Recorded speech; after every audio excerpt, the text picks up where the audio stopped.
আসসালামু আলাইকুম সবাইকে। তো আজকে আমরা আসছি আমাদের শিং মাছের পোনা নিতে। আমাদের এই পোনা নেওয়ার কথা ছিল আরও অনেক আগেই, কিন্তু আমি কয়েকটা জায়গায় খোঁজ করি, তো ওইরকম ভালো পোনা পাইতেছিলাম না, যার কারণে আমার পোনা নেওয়া হচ্ছিল না। এক জায়গায় পোনা নিয়েও আমরা মানে নিতে গেছি, তারপরে আবার ঘুরে চলে আসছি। মানে এই জাল টানার পরে পোনা আমাদের পছন্দ হয় নাই। তো আমাদের এই জায়গায় প্রায় প্রতিদিনই প্রচণ্ড বৃষ্টি হইতেছিল।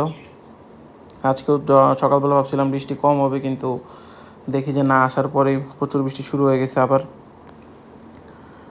তো ওইদিকে এটা আমার সেই পরিচিত ভাই, যার কাছে আমরা কই মাছ নিয়েছিলাম।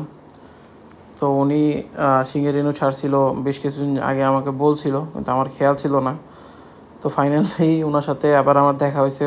তো পরে জানলাম যে ওনার কাছে পোনা হয়ে গেছে অলরেডি। তো আমরা কিছুদিন আগে পোনাটা দেখে গেছিলাম, আরও 5-6 দিন আগে, কিন্তু তখন পোনার সাইজ ছিল অনেক ছোটো। তো এদিকে ওনারা মোটামুটি জাল টাল রেডি করছে, সব কিছু মাছ উঠাইছে। এই জায়গায় মাছের ওয়েট করা হইতেছে যে কেজিতে কত পিস আসে। তো আমরা 100 গ্রামের মতো মাছ ওজন করছি। তো ওই জায়গায় ওই ভাই মাছ দিতেছিল, 100 গ্রাম পূরণ করতেছিল ওই জায়গায়। করার পর ওই আরেক ভাইরে দিছিল, উনি এই ভাই মানে ওনার গুণা সঠিক হয় না বলতেছিল। তো ওই ভাই গুনছে মাছগুলা। গোনার পরে আমাদের মাছ আসছে আপনার 4150 পিসে কেজি আসছে। তো মোটামুটি শিং মাছ হিসেবে খারাপ না, এই সাইজটা ভালোই। তো আমরা সচরাচর চেষ্টা করি আরও বড় পোনা নেওয়ার, কিন্তু সবসময় সম্ভব হয়ে সারে না। এই সিজনে তো এইবার পোনার পরিমাণ খুবই কম হয়েছে। তো আমাদের আশেপাশে আগে মানে খোঁজ করলে পোনা পাওয়া যাইতো, এবারও যদি যখন খোঁজ করতে নামছি তখন খুব কম পোনা পাইতেছিলাম আমরা। যে কয়েক জায়গায় পাইতেছিলাম তারা প্রাইস চাইতেছিল অনেক বেশি। তা আমরা আরও মোটামুটি 20-25 দিন আগে থেকে এই পোনা খোঁজা শুরু করছিলাম। কিন্তু তখন দেখা গেছিলো যে আমাদের এক ভাইয়ের সাথে কথা হয়েছিল, উনি 6000 কেজি পোনা চাচ্ছিল আপনার 35 পয়সা, যেটা অনেক বেশি। 6000 কেজি পোনার প্রায় দাম আছে সর্বোচ্চ 20 পয়সা এরকম, বা 25 পয়সা। তো ওই কারণে আমরা ওটা নেই নাই।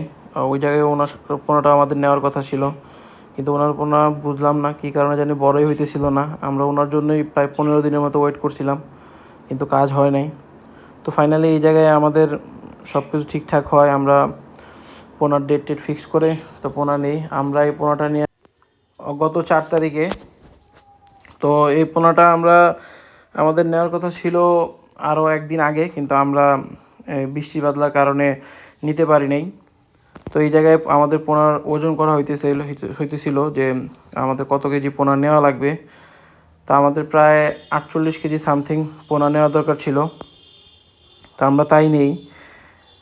এই জায়গায় সম্ভবত 8 কেজি সামথিং পোনা যাইতেছে। পানি টানি বাদ দিয়ে যা থাকে উপরের 200-300 গ্রাম বেশি আমরা ওটা বাদ দিই, পানির যেহেতু পানির আছে ওই কারণে।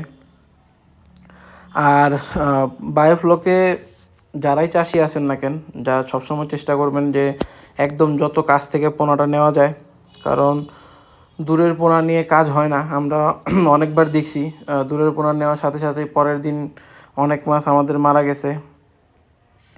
কারণ হ্যাচারিওয়ালারা সবসময়ই শাওয়ারিং ছাড়া কখনো আপনার পোনা দিবে না।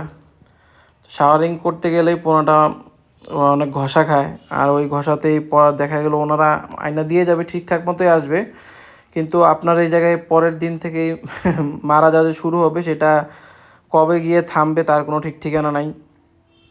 ওই কারণে আমরা সবসময় বলি যে যত কাছ থেকে পোনা নেওয়া যায় ততই বেটার। অনেকে অবশ্য বা দূরে হ্যাচারি থেকে তাদের প্রজেক্ট অনেক দূরে থাকে। তো আপনারা চেষ্টা করবেন যে সবসময় শাওয়ারিং ছাড়া পোনা নেওয়া যায় কি না। তো এই জায়গায় আমরা আমাদের প্রজেক্টে চলে আসছি। তো এখন এই আবার বৃষ্টি শুরু হয়েছে।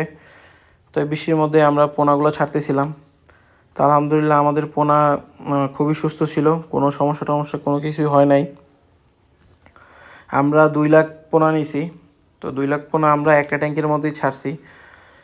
আমাদের আরও একটা ট্যাঙ্ক খালি আছে, ওটা আমরা শিঙের জন্যই রাখছি। তো আমাদের টার্গেট হলো এই 2 লাখ পোনা থেকে যে ছোট মানে শিঙের তো মেল ফিমেল দুইটাই হয়। যে মেল পোনা যেটা, এটা ছোট সাইজে ছোট থাকে, মানে বড় হলেও যে ফিমেল যদি হয়ে যায় 10টা কেজি, দেখা যাবে মেল থাকে তখন 50টা কেজি বা 40টা কেজি।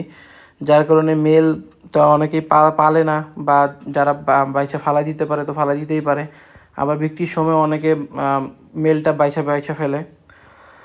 তো আমাদের টার্গেট হয়েছে আমরা মেলটা ওইভাবে বাঁচবো না, আমরা এই জায়গার থেকে একদম যখন পোনাটা 400 বা 300 লাইনে চলে আসবে তখনই যে ছোট মাছটা থাকবে ওইটার বাইছে আমরা ফেলাই দিব। ওইটা হয়তো আমরা চাষি দিব না, কারণ ওই মাছটা চাষে দিয়ে লাভ নাই, ওইটা বেশি একটা বড় হয় না। তো এইদিকে ওরা এই আমাদের পোনা উপর থেকে তুলে তুলে দিচ্ছিল, আর এই ভাই আমাদের সাহায্য করতেছিল, উনিও আমাদের এই প্রজেক্টের আরেকজন মেম্বার। আর অনেকেই বারবারই আমার এই কিছু প্রশ্ন জিজ্ঞেস করেন যে আমাদের প্রজেক্টটা কোথায়। তা আমি গত ভিডিওতে সম্পূর্ণই বলে দিছি যে আমাদের প্রজেক্টটা কোথায়। তারপর আবারও বলতেছি, আমাদের প্রজেক্টটা শেরপুর জেলার নকলা থানা নারায়ণখোলা গ্রামে পড়ছে। তা আসলে প্রজেক্ট অনেকেই ভিজিট করতে চান, তো আপনারা আসতে পারেন, কিন্তু এই বায়োফ্লক পদ্ধতিটা যতটা সহজ মনে হয় কিছু কিছু ক্ষেত্রে ততটাই কঠিন। মানে পানির কোয়ালিটিটা যদি আপনি ঠিকঠাক বুঝতে পারেন তাহলে আর কোনো প্রবলেম নাই। তো এটা আয়ত্ত করতে একটু সময় লাগে। আর বায়োফ্লক ছোট পরিসরে মানে করাটা বোকামি। ওই জায়গায় আপনার দেখা যায় ছোটো অনেকে 5,000 10,000 লিটারের ট্যাঙ্ক করেন, এইগুলোতে সাকসেস রেট খুবই কম। আমরা দেখি নাই যে কেউ ওইভাবে সাকসেস হয়েছে, বা আমরা যখন করছিলাম আমরাও এরকম পারি নাই। তো ওই কারণে সবসময় চেষ্টা করবেন ট্যাঙ্ক একটু বড় করতে পারলে মানে অনেক রকম বেনিফিটই আছে। আর নিচে স্লোপিংটা যত ভালো দেওয়া যায়, ময়লা নিষ্কাশন ব্যবস্থা যত ভালো করতে পারবেন তত আপনার মাছ পালনে সুবিধা হবে। তো এই জায়গায় আমি কিছু পানির নিচের ফুটেজ নিতেছিলাম, মাছগুলো মানে দেখতেছিলাম যে পানির নিচে দেখা যায় কিনা। পরে দেখলাম যে না, সুন্দর মতোই দেখা যাইতেছে। তা আলহামদুলিল্লাহ আমাদের মাছ সবগুলোই একদম সুস্থ আছে, আর মোটামুটি সবই এক সাইজ, ছোটো পোনা খুবই কম।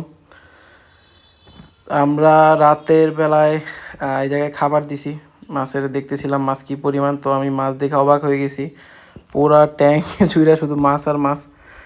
আমাদের প্রতিদিন এখন মোটামুটি 5 কেজি করে মতো খাবার চলে যাচ্ছে। রাতের বেলা দুইবারেই আমাদের প্রায় 4 কেজি খাবার চলে যায়, আর দিনের বেলা আমরা সারাদিন মিলে 1 কেজি খাবার দিই। দিনের বেলা শিং মাছটা খাবার খুবই কম খায়। তো আপনারা যারাই শিং মাছ পালন করবেন চেষ্টা করবেন রাতের বেলা খাবার দেওয়ার, কারণ শিং মাছ এই যে রাতের বেলা এরকম ভাইসেই থাকে, আর এই টাইমে খাবার দিলে খাবার খায়ও প্রচুর। তো আপনারা আমাদের জন্য দোয়া করবেন, আমরা চেষ্টা করব প্রতিনিয়ত আপডেট দেওয়ার কি হইতেছে না হইতেছে। বায়োফ্লকে যা হয় সবই আপনাদের জানাবো ইনশাল্লাহ। আজকে এই পর্যন্তই, আল্লাহ হাফেজ।